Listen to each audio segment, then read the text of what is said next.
Ils sont ultra connectés. Voilà, l'Arsako, grand marocrate, et le plus marocrate des marocrates, Shafaqi Al-Islam, Cheikh Della Kulna, comme d'habitude, Allah al al-Malik. Une discussion extraordinaire. Salam alaikum, Sako. Enfin. Enfin, professeur, grand professeur, Cheikh Della.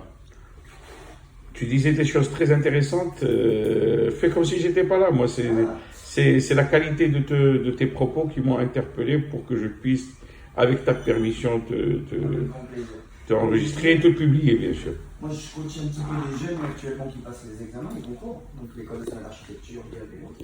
Donc eux encore, ils ont 17 ans.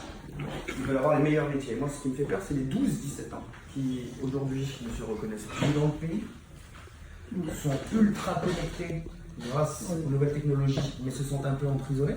Une étude qui avait été faite, moi j'avais fait un questionnaire que j'avais envoyé à plusieurs centaines de personnes. L'économiste d'ailleurs avait ressorti certains chiffres. Pratiquement 80% des Marocains veulent quitter le Maroc, quelle que soit leur tranche d'âge. Ils ont tous des raisons différentes. 80% des Marocains. Pourquoi, s'il vous plaît, pourquoi? Il y a plusieurs raisons. Ça veut dire qu'il y en a, ça va être pour la sécurité, d'autres pour l'éducation de leurs enfants, d'autres parce qu'ils n'ont pas de visibilité sur leur avenir, d'autres parce qu'ils se disent dans mon travail, j'ai pas d'évolution possible. Il y a tellement de raisons, et d'ailleurs les salaires moyens des personnes qui ont répondu c'était de 7 000 dirhams. Donc ça veut dire qu'on ne parlait même pas de gens qui étaient pauvres, ils ont 1,8 fois le salaire moyen marocain. Parce qu'ils ne se reconnaissent plus. Donc déjà si les personnes veulent quitter le Maroc, 80%, les 12-17 ans, je ne sais pas, dans 5 ans ils sont majeurs. Dans 5 ans ils sont majeurs. Et si cette jeunesse-là n'arrive pas justement à se réaccaparer son Maroc, à s'y sentir bien, à être comme, moi j'adore le mouvement marocrate, qui se considèrent comme de véritables patriotes de ce pays et qu'ils aiment ce pays-là, si on ne leur apprend pas à l'aimer, ça va être pire de pire en pire. C'est vraiment cette chose-là qui me fait peur.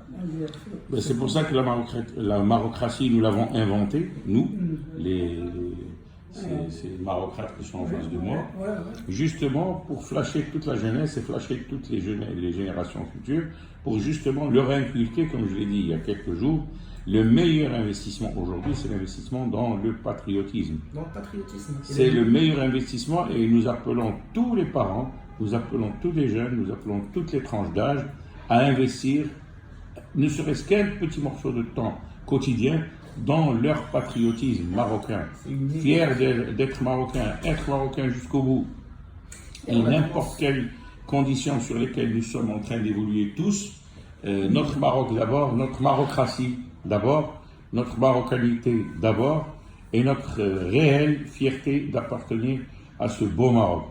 Donc nous devons faire revivre le sentiment de marocanité et fier de l'être, et marocain fier de l'être, par la marocratie. Et par l'action. Par l'action, bien sûr. Parce que par l'action. Des fois, Exactement. Et pour arriver à ça, qu'est-ce qu'il faut faire? Il faut que les gens prennent conscience. Il faut passer par l'enseignement. Si ça ne s'apprend pas par l'enseignement, ça s'apprend jamais. L'éducation, c'est l'enseignement. Ça fait partie de l'éducation. Le patriotisme fait partie de c'est ce qu'on appelle l'éducation civique. L'éducation civique. Ce qu'on appelle l'éducation civique. Je ne sais pas, parce qu'il y avait l'éducation civique. Moi, à l'école en France, je ne sais pas. Partout en Suisse, il y a l'éducation civique. Partout aux États-Unis, toutes les puissances qui se définissent en puissance. Et il y a l'éducation civique qui démarre à 3 ans. Malheureusement, chez nous, je peux vous assurer, je suis sûr et certain que l'hymne national, personne ne l'a. Il y a un petit nombre, un tout petit nombre de Marocains qui l'apprennent, qui le chantent. Mais la plupart des Marocains ne le connaissent pas. Vous lui dites, récitez-moi votre hymne. Et des personnalités, des intellectuels même. Non mais vous savez, le patriotisme, moi des fois je le dis, moi je suis un enfant. C'est très important, monsieur. Je suis d'accord avec vous. C'est la première des choses à apprendre aux élèves à l'école. La première. Moi j'ai fait l'école en France. Dès l'âge de 6 ans. Dès l'âge de 6 ans. Moi j'ai fait l'école en France et à chaque événement spécifique de l'histoire de France, les écoles allaient, nous élèves de l'école, on allait chanter l'hymne national français. C'était une éducation. Voilà. C'était une obligation. Voilà. On faisait, on chantait. Et Ben, les marocrates vont rendre obligatoire l'hymne national marocain dans toutes les écoles marocaines, publiques ou privées, étrangères ou nationales. Déjà, ça c'est un premier point sur lequel nous, les marocrates, on va tous le signifier officiellement acquis de droit, c'est-à-dire à toutes les plateformes.